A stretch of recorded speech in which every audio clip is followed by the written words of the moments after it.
بسم اللہ الرحمن الرحیم۔ بڑی عید سے پہلے منگنی اور 15 دن بعد شادی۔ محترم شیخ الوظائف، السلام علیکم میرے دوست۔ میرے ایک دوست کی شادی نہیں ہو رہی تھی، میں نے اس کو یہ وظیفہ دیا، اس کو یا حفیظ یا فتح یا کریم پڑھنے کے لیے بتایا، تو اس نے ابھی 3 دن ہی پڑھا تھا کہ اس کا بہت اچھی جگہ رشتہ طے ہو گیا اور اس کے 15 دن بعد شادی بھی ہو گئی۔ یہی وظیفہ اس نے اپنے اور دوستوں کو بتایا جن کی 1 ماہ کے اندر شادیاں ہو گئی۔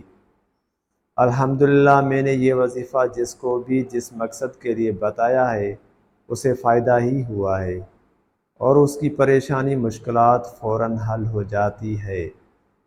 یہ وظیفہ سارا دن اٹھتے بیٹھتے چلتے پھرتے کثرت سے پڑھیں، بے شمار لوگوں نے آزمایا ہے، آپ بھی آزمائیں اور پھر فائدہ ضرور لکھیں تاکہ آپ کے لیے صدقہ جاریہ بنے۔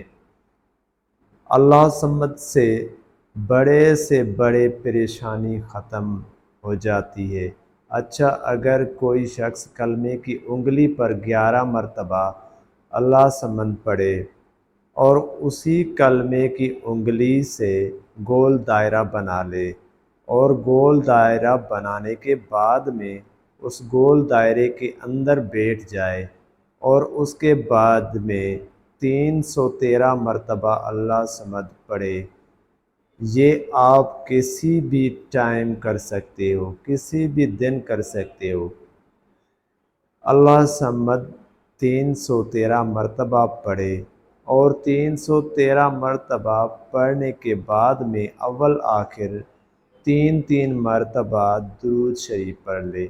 کہا گیا ہے کہ اللہ تبارک و تعالی اس دائرے سے اٹھنے سے پہلے آپ کی ساری مرادیں پوری کر دیتا ہے، ساری تمنا آپ کی پوری ہو جاتی ہے، ساری خواہش ساری دعائیں پوری ہو جاتی ہے، 3 دن میں مراد پوری ہو جاتی ہے۔ اگر کوئی شخص کسی مصیبت و پریشانی کا شکار ہو جائے تو اس کو چاہیے کہ لگاتار 3 دنوں تک بدھ، جمعرات اور جمعہ نماز فجر کے بعد اول و آخر 11 مرتبہ درود شریف اور 41 مرتبہ سورہ فاتحہ پڑھے اور دعا کرے، انشاءاللہ پریشانی سے نجات مل جائے گی۔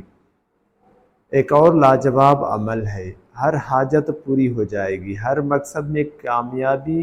جو کوئی 100 بار بعد نماز فجر اس کو پڑھے گا، انشاءاللہ جل جلالہ اس کی ہر جائز حاجت پوری ہو جائے گی اور ہر جائز مقصد میں کامیابی ملے گی۔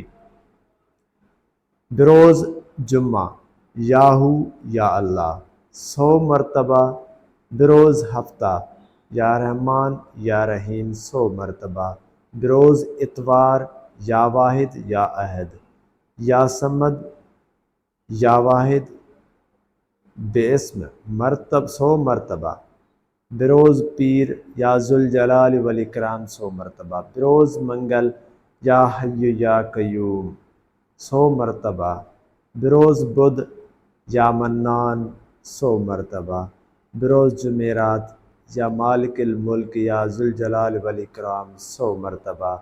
جمعے کے دن سے شروع کریں، اس عمل کو اپنی زندگی کا حصہ بنا لیں، انشاءاللہ تعالی ہر جائز مقصد